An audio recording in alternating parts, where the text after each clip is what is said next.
আমরা কোনো কারণে নির্বাচনটা করতে না পারি তাহলে পার্শ্ববর্তী দেশের লাভ হবে, প্রতি স্বৈরাচারের লাভ হবে, কিন্তু বাংলাদেশের জনগণের লাভ হবে না, গণতন্ত্রকারীদের লাভ হবে না। তিনবারের প্রধানমন্ত্রী আপসীর নেত্রী, যিনি এখন মৃত্যুসজ্জায় জীবন মৃত্যুতে লড়াই করছেন, আমি তার প্রতি শ্রদ্ধা জানাই এবং তার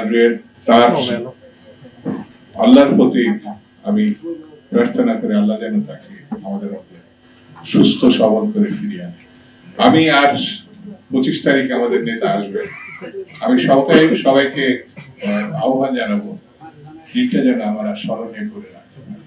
বন্ধুরা, বাংলাদেশ যে কারণে অর্জিত হচ্ছে সেটা গণতন্ত্র এবং স্বাধীনতার জন্য। 54 বছরে বারবার এটি আমরা পেয়েছি এবং হারিয়েছি।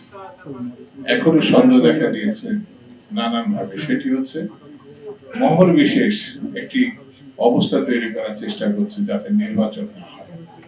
এই জায়গাটায় আমাদের দৃঢ় প্রতিজ্ঞা থাকতে হবে, ঐক্যবদ্ধ থাকতে হবে এবং যে কোনো অর্থের স্বার্থে আমাদেরকে এক থাকতে হবে।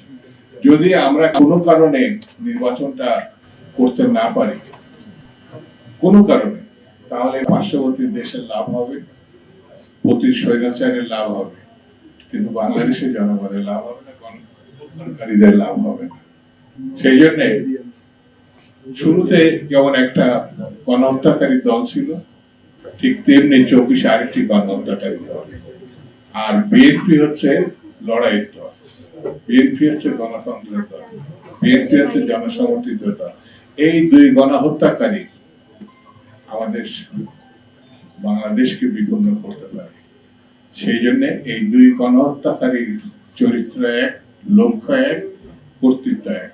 ভালো মানুষের চেহারা নিয়ে যদি আমাদের মধ্যে তারা অবস্থান করার চেষ্টা করছে, কিন্তু সতর্ক থাকবে।